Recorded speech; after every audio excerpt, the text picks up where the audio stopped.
Olá, professor, professora, educador, educadora, bem-vindos ao Pergunte ao Cientista, é o quadro do YouTube da Somos, em que você envia sua pergunta e um cientista parceiro da Somos vai responder. E não deixe de assistir até o final, porque as perguntas ficam cada vez melhores conforme a gente vai andando. Eu sou a Marília Zalar Guimarães, sou neurocientista e professora da UFRJ, sou coordenadora científica da Rede Nacional de Ciência para a Educação, que é parceira da Somos. E junto com a Somos a gente tem feito várias coisas interessantes e entre elas essa parceria aqui no Pergunte ao Cientista.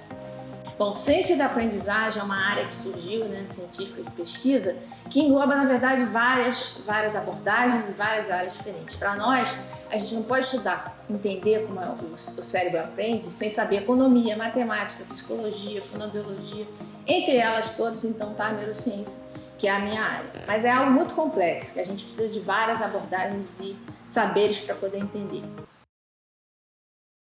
A gente tem aqui uma pergunta da Daniela Camargo e ela queria saber mais sobre a ideia de sincronia e frequência dessas ondas e sobre os picos e cristas dessas ondas e o nível de atenção. Ela está se referindo àquele headband que a Somos está experimentando com seus alunos para medir o foco atencional. Bom, no cérebro, se a gente fosse olhar a atividade cerebral elétrica, a gente ia ver um ruído, como se fosse um ruído, porque várias áreas, vários neurônios estão fazendo uma coisa a cada momento. Agora, quando a gente desempenha determinadas tarefas, aí uma determinada região se torna mais ativa e aí a gente consegue ver esses picos e vales da atividade elétrica. Outro jeito da gente medir a atividade cerebral é ver o fluxo sanguíneo, então tem alguns métodos para fazer isso.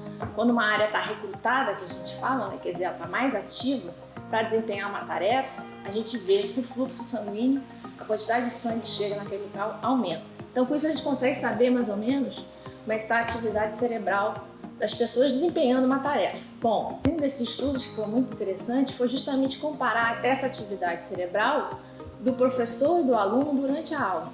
E o que eles viram é que quando os alunos estavam reportando que justamente estavam compreendendo, estavam gostando da matéria, estavam se interessando, havia uma sincronia nesses picos e vales entre o aluno e o professor. Ou seja, para que a gente possa aprender bem, a gente tem que ter essa atenção compartilhada que a gente fala, A gente está aqui com a pergunta agora da Rosângela Prata. Ela pergunta se essa tecnologia pode favorecer a aprendizagem de alunos com necessidades educativas especiais. Eu diria que sim, Rosângela, porque imagine que a gente está fazendo uma aferição, uma medida da atenção, da motivação, do engajamento do aluno, que não depende dele dizer, eu estou gostando ou não estou gostando. Então, por exemplo, alunos que têm dificuldade justamente nessa comunicação oral, ou que não enxergam bem, enfim, vários tipos de necessidades especiais vão ser beneficiados por esse tipo de tecnologia, porque a gente vai saber diretamente do cérebro da pessoa, digamos assim, se ele está engajado, se ele está gostando ou não. Então, certamente vai ajudar sim.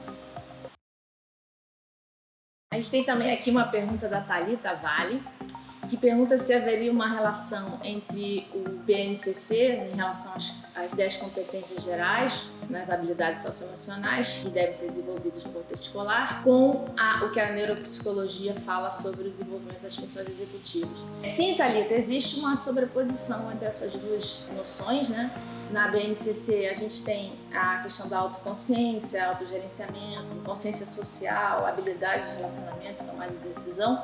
E aí, pelo menos nessa parte da tomada de decisão, certamente existe uma sobreposição com as funções executivas que tem a ver justamente com o planejamento, estratégia e execução das funções, entre outras coisas. Então existe uma sobreposição sim, ela é bem interessante, mas se você quiser saber mais sobre a neuropsicologia, a gente desenvolveu um curso junto com a Somos, então a Rede Nacional de Ciência para a Educação, com a Somos, através da nossa pesquisadora Rochelle Paz Fonseca, que está excelente esse curso, que está na plataforma Prof da Somos, disponível para todos gratuitamente. Então recomendo muito que vocês entrem lá e deem uma olhada no curso. Bom, quem quiser conhecer esse curso do Profs, o link está aí disponível para vocês.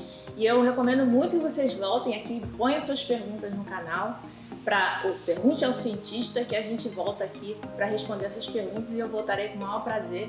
É sempre uma honra participar dos eventos com a Somos. Obrigada!